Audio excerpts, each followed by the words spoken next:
friends! So today I am headed to the barn to, fingers crossed, ride Merlin and bring him back to work. He's had quite a light few weeks, mostly because I've just had other horses to ride, and since he's only 3, there's no pressure to keep him in work and be super consistent with him. It's not going to hurt him to sit in the paddock. Today is Thursday and I haven't ridden him since last Tuesday, and before that it had been about a week. And in between those rides, I noticed that he improved a lot by giving him some time off just to absorb what we had been working on. So I'm hoping that the same will be the case today. The last ride, he was so good and was really starting to bend around my inside leg, was starting to understand-ish the concept of inside leg to outside rein. I've been slowly introducing him back to the bit because I had his teeth looked at and he's been given the go-ahead until the fall. So I'll get his teeth rechecked in the fall. I started him bitless because he was showing some discomfort. So I wanted to make sure that I got his teeth done before I started using the bit again. And he's been really good lately. So I've ridden him twice with the bit in his mouth, but with the rein still attached on the bitless. He's been super good. And on the weekend, I did lunge him in the bridle with the bit and the lunge line or lunge strap attached to the bit, and he was super good. So fingers crossed, tonight will be his first ride with the bit. My goal was to be cantering by the end of June. That's probably not going to happen because he has had more time off than I was planning. I'm going to film my ride and we'll see how it goes. My plan is just to do a light ride. If I feel like I should put him on the lunge, I might. We'll see. Because like I said, he hasn't been ridden in 8-9 days since last Tuesday. And then depending on how he is, we'll determine what I do. I'm gonna shut up and I will see you out at the barn. Oh, and something else I haven't shown yet is I used Merlin's birthday as an excuse to buy him a new saddle pad. So I got a Woofwear close contact pad. This is like the bright red and I'm super excited to try it out. The weather clearance looks awesome, just like the Lemieux, but for a slightly cheaper price point. I am mucho annoyed. I just got in my car and it's raining. Didn't say anything in the forecast about rain. Oh well, at least it's not too windy.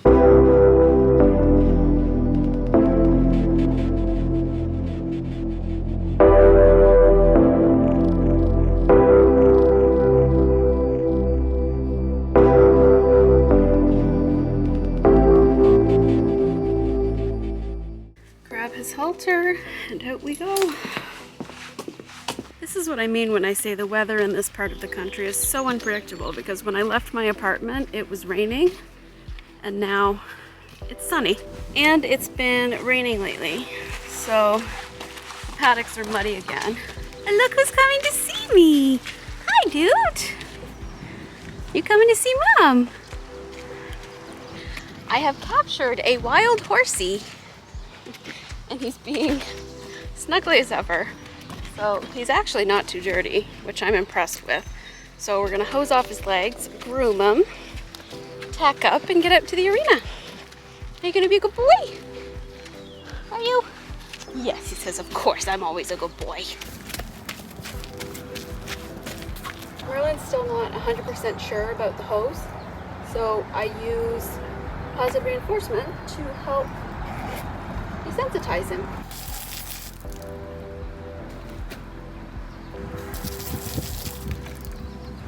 Good job. Drink. Good job. Good job.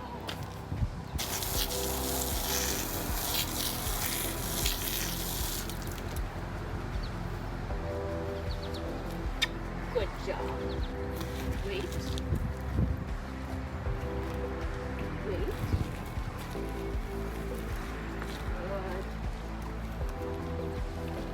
Wait. Back. Wait. Wait.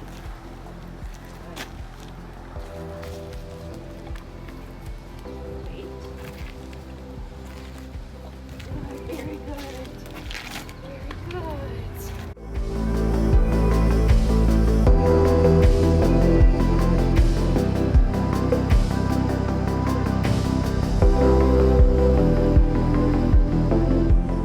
Something you will have seen me doing when I was brushing Merlin is checking his legs. This is something that everybody should do before every ride, but I'm extra paranoid because of his past issues with OCD and chips in his joints, that I make sure to check his legs before, well, every time I see him, just to make sure there's no abnormal swellings. I think you look so handsome in this pad, and it's a great fit for the saddle too.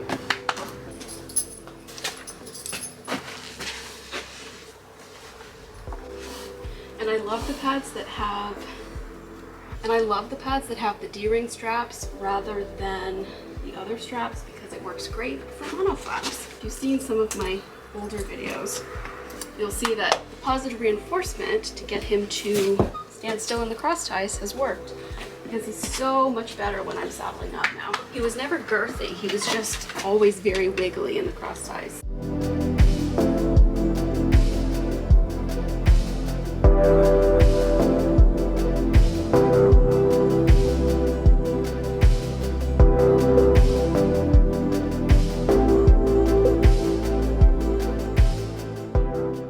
Currently working through some bridling issues. He's just lifting his head a lot, but I'm actually going to make a video about teaching him to self-bridle. I mean, I've been working on it the last few times, but I'm going to start filming some sessions today. So that's actually going to be a separate video coming to this channel. I'm not going to put a timeline on it because I don't know how long it's going to take. Oh my god, so he was just so good to bridle. Like the best that he's been in ages. Anyways, there's been a lot of discussion online about noseband tightness lately, and I just want to show how loose I have Merlin's noseband. This is technically a drop noseband because it's on a Micklin, but you can see like he's still able to open his mouth lots. I know a lot of people like to use flashes and drops on young horses to help teach them to keep their mouth closed and not play with the bit, but that's not something I want to do with him, and it's an incorrect use of the equipment anyway. I don't want him to associate the bridle and noseband with pain and with the discomfort of not being able to open his mouth. Super loose,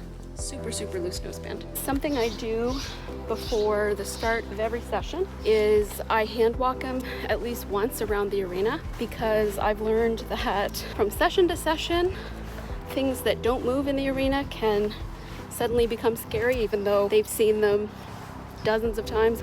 So I just lead him around, and especially let him have a look in the corners where the jumps are. Those are the places where the horses will be more likely to spook. Another thing is, most people after this amount of time off, 9-10 days, would probably lunge, but I know him and I can tell days where I can get on straight away and days where I should lunge. And to be quite honest, on days where he's seeming like he should be lunged, I normally don't ride, because rein in mouth, because on those days normally his attention is very scattered, and he has less patience and he's more stressed. So I tend to lunge him on those days and leave the riding for another day. So we're just warming up, and something that I have found really helpful to do when I'm doing my walk warm up, I normally walk for 10 to 15 minutes before I do any trot or anything like that, and then the trot is kept to 5 or 10 minutes because I try to ride him only for 25 minutes max. Something that I've been doing is, he finds the end near A a bit scary because there are saddles and boots and there's just a lot going on down there. Rather than forcing him to walk by it, at the beginning of every ride, I take some time to stop and let him look. And I found that it's a way that lets him get over his fear in a low stress way, and also with no fighting between us, because I'm giving him the opportunity to investigate the source of his fear. So I'll show you what I mean right now. We're in a corner that he finds a bit scary, and I'm just letting him stop and look and investigate. Okay, good boy. Ooh. Granted, we've done this a few times now, so he's sort of gotten over his nervousness, but he's still a little weary here, so I'm gonna go woo and woo. Good. Just let him look. Okay. And this I found for him to be the best way to get over his nervousness or fear without spooking and without having a super big fear response. And it's worked really well. Okay, come on.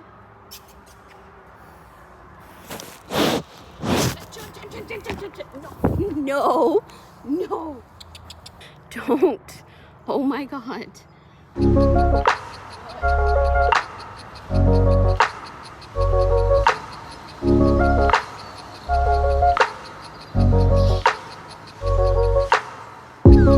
All the flowers in my garden never looked as bright as this. Like a happy child I watched them grow out of only seeds. Butterflies down my stomach when I think of you and me.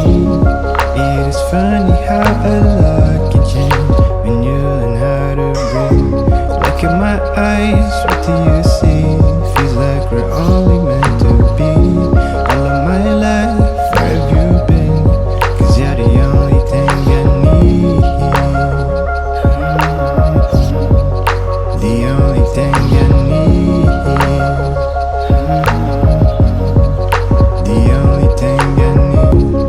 Never ever thought I'd find something quite as right as this. Not even late at night, in my wildest dreams. And I can feel the world changing around me. I just wish they also feel all these. All right, dude. Ready?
So this is probably the sweatiest he's been after one of our rides. But you worked hard, didn't you? He says, I cantered. I cantered.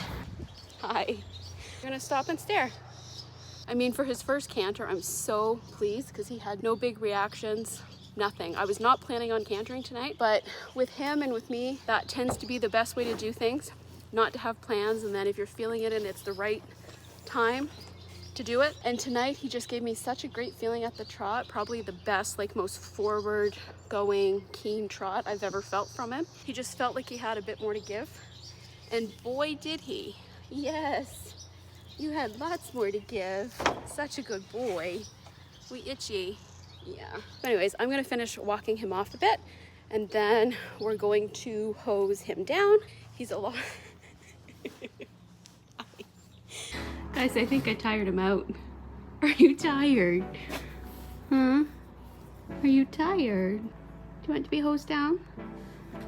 Get you nice and cool.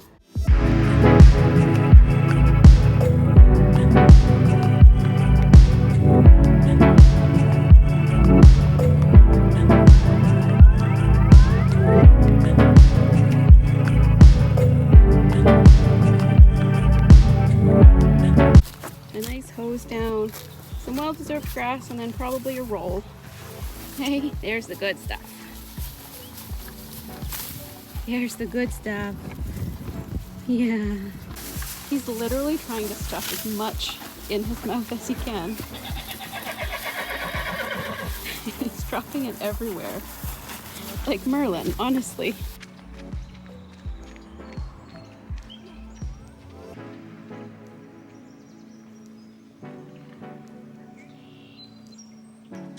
So yeah, I don't know what to say other than how proud I am of him and how he responded to his first canter under saddle. I'm gonna leave most of it in just to be fully transparent, because obviously no matter how good he was, it wasn't perfect. Nothing is going to be perfect, and I want to be realistic about what it's like bringing on a young horse. I started to the left, which tends to be his better way, and he was really nice and forward. He picked it up twice. I think the first time he got the wrong lead, second time got the right lead. Then after that I tried picking up the canter again that way, and he just wasn't responding, and I didn't want to increase the pressure. And because he had been so good, I was like, okay, I'll try it the other way and then get off, that's fine. For a first canter, I wanted to focus more on the actual transition rather than the length of the canter. Weirdly, he was more like responsive and sensitive and reactive this way or that way than he was the other way. So I got probably 4 or 5 canter transitions. Looking back, the only thing I would change is asking him to continue around the circle. I should have just stopped after the long side finished, but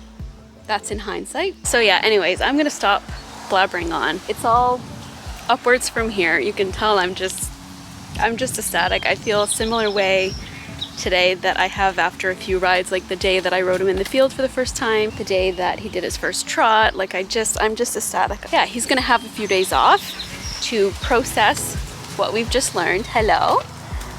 To process what we've learned today.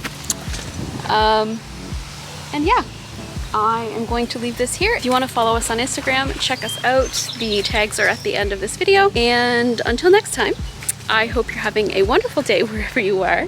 I've got lots of ponies coming to say hello. Give your pony a hug or a kiss the next time you see them. Enjoy a snack like Merlin is now doing. And I will see you next time. Bye. Handsome boy says bye-bye. Bye-bye. I'm trying to wait and see if he's gonna roll, but it doesn't seem like it's gonna happen. You're gonna wait until I leave, aren't you?